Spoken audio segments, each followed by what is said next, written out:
أسعد الله أوقاتكم في يوم رمضاني جديد مع عالم من المساجد. اليوم سوف نتحدث عن مسجد ربما سمعتم عنه كثيرا، وهو مسجد كولونيا في ألمانيا، الذي يقع في أحد المواقع المهمة جدا في كولونيا، في المنطقة الثقافية في هذه المدينة المكتظة التي يصل عدد سكانها حوالي 10 مليون نسمة، وهو أكبر مسجد في ألمانيا. هذا المسجد متفرد في فلسفته المعمارية، ويقدم فكر مختلف ربما خارج الصندوق. المساجد في كثير من المناطق في العالم يعني يحاول أن يستعيد ذاكرته التاريخية باستمرار. في هذا المسجد على وجه الخصوص يظهر المبنى كتلة المسجد تظهر بشكل مختلف، تظهر على شكل 4 أوعية تحتضن القبة كنوع من الاحتواء. فالمسجد يحتوي المستخدمين، يعني يربطهم، كما أنه يعبر عن شكل تجريدي عميق لليد. واليد كما تعرفون هي الرمز الذي نتعامل به من خلال الترابط وإفشاء السلام، نوع من الرسالة، رسالة سلام، رسالة ترابط، رسالة محبة بين الناس، يقدمها هذا المسجد الذي يقع في قلب ألمانيا، التي يوجد فيها أكثر من 4,700,000 مسلم، يخدم جالية كبيرة جدا في هذه المدينة، ويتسع ل1200 مصلي تقريبا.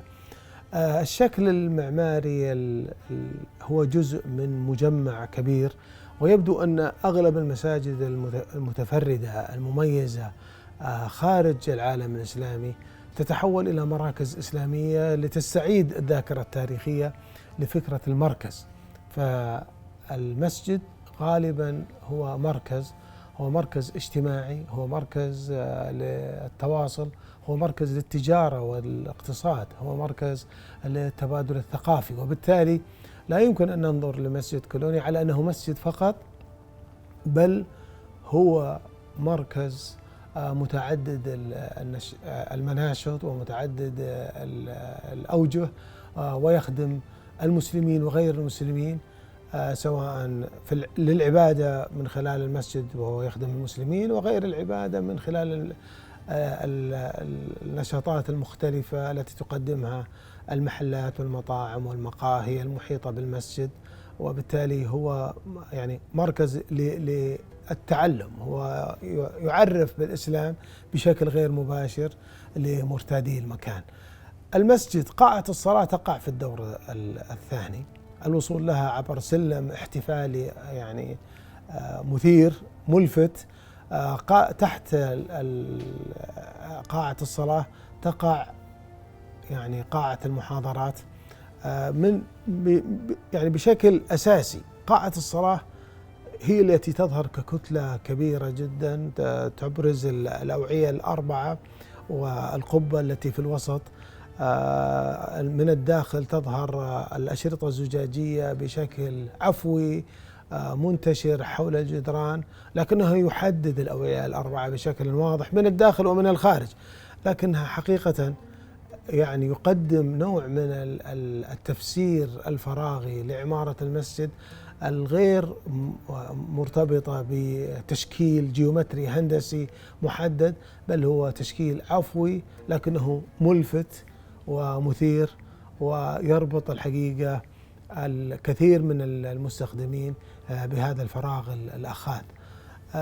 كذلك الحقيقة التكوين البصري هو عبارة عن إعادة تفسير مختلف جدا للقبة.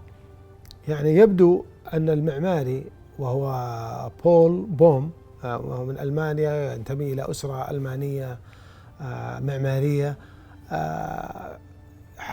كان متأثرا بالقبة، وكان مرتبط ارتباط كبير جدا بالشكل التقليدي، لكنه لم يحبذ أبدا أن يعيد تكوين القبة. لو لاحظنا القطاع مسجد كولونيا وكأنه أحد المساجد العثمانية التاريخية، من خلال التدرج الفراغي، لكنه حقيقة لا ينتمي لهذه العمارة التاريخية في اسطنبول أو في أي مكان بنت الدولة العثمانية مساجدها فيه، ولكنه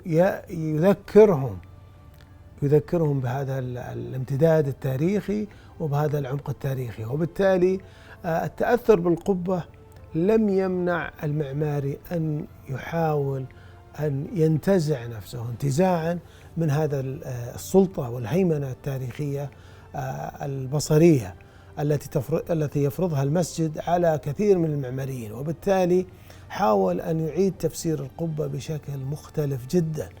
القبة استخدم الأوعية الأربعة التي تتدرج حول القبة لتشير للقبب الثانوية وأنصاف القبب في المساجد التاريخية العثمانية، لكنه عملها بشكل مختلف، وظف الفواصل الزجاجية كي تكون هي الفواصل التي تربط الداخل بالخارج، تربطها بالعالم الخارجي.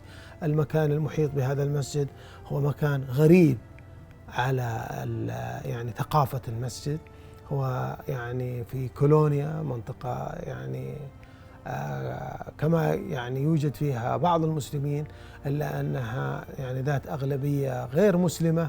وبالتالي هذا الارتباط بين الداخل والخارج، هذا الاستعادة التاريخية الذكية جدا التي تعبر عن تفسير خارج الصندوق كليا للعمارة التاريخية، يقدم دروس ويقدم أفكار للمهتمين بعمارة المسجد. جائزة عبد اللطيف الفوزان حقيقة يعني طورت الموسوعة كبيرة جدا الموسكبيديا، ويوجد هناك يعني لها أذرعة بحث مهمة جدا، هي أسفار المكتبة الرقمية ومنابر يعني المكتبة المهنية. من يريد أن يتعرف أكثر على هذا المسجد وعلى مساجد أخرى يمكن أن يعود إلى الموسكبيديا، لكن في واقع الأمر أن الأمثلة التي تحاول أن تقدمها جائزة عبد اللطيف الفوزان هي أمثلة تخاطب المستقبل، ربما ليست هي عمارة المسجد في المستقبل التي نتمناها ب100%، لكنها هي عمارة تفتح آفاق للمستقبل، تفتح نوافذ ويعني أسلوب للتفكير مختلف عن الأسلوب التقليدي المنتشر للأسف الشديد في مناطق كثيرة وبين مدارس معمارية كثيرة. أتمنى حقيقة أن مثل هذه الأمثلة التي سوف يقدمها يعني برنامج عالم من المساجد في هذا الشهر الكريم أن يفتح آفاق كثيرة، وأن يثير بعض الجدل حول عمارة المسجد في المستقبل، وأن يجعلنا أن نفكر بجد أن المسجد هو مبنى يعني متقدم جدا، يعني يستطيع أن يتفاعل مع كل الأفكار الجديدة. أعتقد مسجد كولونيا يعني يضرب مثال متميز مختلف ومقدرة فائقة لإعادة تفسير الشكل التاريخي بشكل يعني بعيد جدا عن المتوقع، لكنه في نفس الوقت يربطنا بالشكل التاريخي بشكل عميق ووثيق. أشكركم ونلتقي إن شاء الله مرة أخرى.